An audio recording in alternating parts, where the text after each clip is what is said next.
회의에서 반도체와 디스플레이 소재 수급 현황을 전해들은 뒤 컨틴전시 플랜을 지시했다고 한다. 이와 관련해 러시아가 이번 규제 대상 중 하나인 불화수소를 국내에 공급하겠다고 제안한 상태다. 소재 공급처를 다양화하는 방안과 추가 물량을 어떻게 확보할지에 대해서다. 사장단 회의엔 삼성전자 DS 부문장인 김기남 부회장을 포함해 진교영 메모리 사업부장, 강인엽 시스템 LSI 사업부장, 이동훈 삼성 디스플레이 사장 등이 참석했다. 이 부회장은 이들에게 단기 현안에 급급하지 말고 글로벌 변화의 큰 흐름을 파악하는 안목을 길러야 한다고 주문한 것으로 전해졌다. 한편 연합뉴스는 7월 14일 재계 관계자를 인용해 당장 필요한 핵심 소재를 확보해 급한 불을 끄는 데 성공한 것으로 보인다고 보도했다. 이어 이 부회장이 일본 업체 관계자들을 잇따라 만나 해당 소재의 우회 조달 방안 등에 대해 집중적으로 논의하면서 협조를 요청한 것으로 알려졌다고 덧붙였다. 그러나 삼성전자 측은 부인했다. 같은 날 회사 고위 관계자는 한겨레의 일본 출장서 신규 계약을 따냈거나 추가 물량을 확보한 것은 아니다라며 제3국으로 우회하는 방안도 들어본 적 없다고 했다. 일본 정부가 반도체 소재에 대한 수출 규제 강화를 발표한 이후라 그의 출국에 관심이 모아졌다. 앞서 이 부회장은 7월 7일부터 12일까지 일본에 머물렀다. 현지 언론은 미쓰비시 파이낸스 그룹 등 일본 4대 은행 가운데 3곳 임원진과 만났다고 보도하기도 했다. 하지만 이 부회장은 구체적 언급을 하지 않았다. 청정부 한라인 회동 관측 출장 결과 공유 재계에선 이 부회장이 조만간 청와대나 정부 고위 인사와 비공개 회동할 것이라는 관측도 나온다. 4대 그룹 총수 중에선 유일하게 지난 10일 청와대 간담회에 빠졌던 데다 일본 현지 분위기를 직접 체감하고 귀국한 만큼 홍남기 경제부총리나 김상조 청와대 정책실장 등 문 대통령이 당부한 한라인과 출장 결과를 공유하지 않겠냐는 얘기다. 요미우리, 니혼 게이제이 등 일본 현지 언론에 따르면 이 부회장은 지난 7에서 12일 5박 6일 동안의 일본 출장에서 미쓰비시 UFJ 파이낸스 그룹을 비롯해 일본 4대 대형 은행 가운데 3곳 임원진을 만나 다음 달 15일 광복절을 앞두고 한일 관계 악화에 대한 우려를 전달했다. 일본 정재계의 영향이 큰 금융회사를 통해 이번 사태에 대한 삼성의 입장과 해법을 전했다는 해석이다. 플루오린 폴리미드 소재를 만드는 스미토모와 학의 자매사 미쓰이 스미토모은행 경영진도 이 부회장의 접촉 대상에 포함된 것으로 알려졌다. 극자외선 공정에 들어가는 포토레지스트를 만드는 일본 JSR의 대주주 브리지스톤 경영진과 만났다는 관측도 나온다. 브리지스톤 오너 가문은 하토야마 이치로 전 일본 총리의 외가이기도 하다. 러시아의 불화수소 제한안. 러시아가 일본 정부의 수출 규제 대상 품목인 고순도 불화수소를 우리 기업에 공급할 수 있다고 제안해온 사실이 한겨레 취재 결과 확인됐다. 만약 러시아의 공급 제한이 성사되면 일본이 불화수소 수출을 규제하더라도 국내 기업이 받을 타격은 크지 않을 것으로 보인다. 러시아가 최근 외교 채널로 자국산 불화수소를 우리 기업에 공급할 수 있다는 뜻을 정부 쪽에 전해왔다. 우리 정부도 일본이 불화수소 공급을 일시 중단한 지난해 11월 이후 일본산 수입을 대체할 경로를 계속 찾아왔다고 말했다.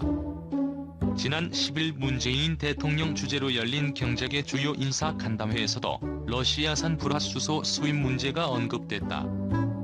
수입처 다변화 대책이 논의되던 중 김영주 한국무역협회장이 러시아 정부가 주로 한국 대사관을 통해 불화수소를 생산하는 데 러시아가 일본보다 더 우수한 기술을 보유하고 있다.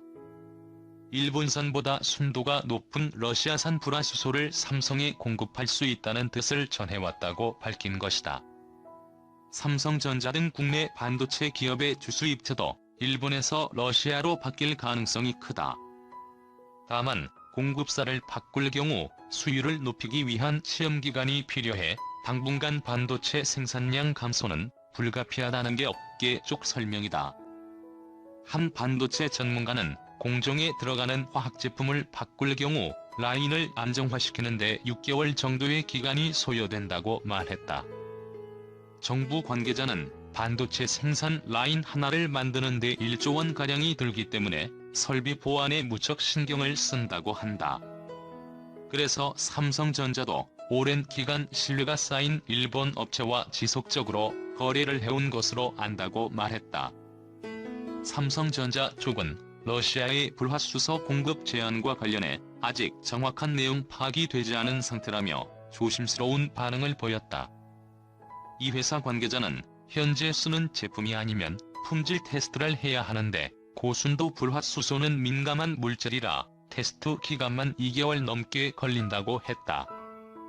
올해 1에서 5월에 국내 업체가 수입한 불화수소는 가격 총액 기준으로 중국산이 46.3%로 가장 많았고 일본산 43.9%, 대만산 9.7%, 인도산 0.1%였다. 이재용 삼성전자 부회장이 일본 출장 귀국 다음 날인 지난 13일 반도체, 디스플레이 부문 사장단을 긴급 소집해 비상대책을 주문했다. 일본 정부가 한국을 화이트리스트에서 제외하겠다는 입장을 고수하는 가운데 일본 현지에서 심상치 않은 분위기를 감지, 한시도 지체할 수 없다는 인식을 드러낸 것으로 보인다. 휴대폰, TV 대책도 당부 한일 확전 염두 14일 복수의 재계 관계자에 따르면 이 부회장은 지난 13일 오후 삼성전자 600원 상승 150.0.3%의 한 사업장에서 반도체, 디스플레이 부문 최고 경영진을 소집해 회의를 열고 최근 일본의 수출 규제 등에 대한 대응책을 논의했다. 이 부회장은 이 자리에서 경영진의 컨틴전시 플랜을 주문한 것으로 전해졌다. 일본이 수출 규제를 확대할 경우 현재 규제 품목인 포토레지스트, 고순도 불화수소, 플루오린 폴리미드 등 반도체, 디스플레이 소재 외에 휴대폰, TV 등 영향권에 들어갈 수 있는 다른 부문에 대해서도 대책 마련을 당부했다는 것이다. 이 부회장은 회의에서 변화에 기민하게 대처할 수 있는 체계를 마련하는 한편 흔들리지 않고 시장을 이끌 수 있도록 역량을 키워야 한다며 단기 현안 대처에만 급급하지 말고 글로벌 경영환경 변화의 큰 흐름을 파악할 수 있는 안목도 길러야 한다고 말했다고 참석자들은 전했다. 대내외 위기에 직접 진두지휘 긴급 물량 확보한 듯 회의에는 삼성전자 반도체, 디스플레이 사업을 총괄하는 김기남 DS 부문 부회장과 진교영 메모리 사업부 사장, 강인엽 시스템 LSI 사업부 사장, 이동훈 삼성 디스플레이 사장 등이 참석했다. 이 부회장이 주말에 사장단 회의를 소집한 것은 지난달 1일 이후 한 달 반 만이다. 사장단 회의 같은 형식적인 자리를 좋아하지 않는 이 부회장의 평소 성향을 감안하면 최근 이 부회장 등 경영진이 체감하는 위기감을 가늠할 수 있다는 평가다. 이 부회장이 귀국 직후 긴급 사장단 회의를 소집한 데 대해서도 최근 대내외 상황을 유례없는 위기로 인식, 직접 진두지휘에 나섰다는 분석이 나온다. 한직의 인사는 이 부회장이 지난 10일 청와대에서 열린 문재인 대통령과 30대 그룹 총수 간담회에 불참하면서 일본 출장을 이어간 것도 이런 위기의식 때문일 것이라며 미중 무역 갈등과 반도체 업황 부진에 따른 실적 하락, 삼성바이오로직스 분식 회계 등에 대한 검찰 수사 확대 등으로 리더십 마비 우려까지 나오자 광폭 행보를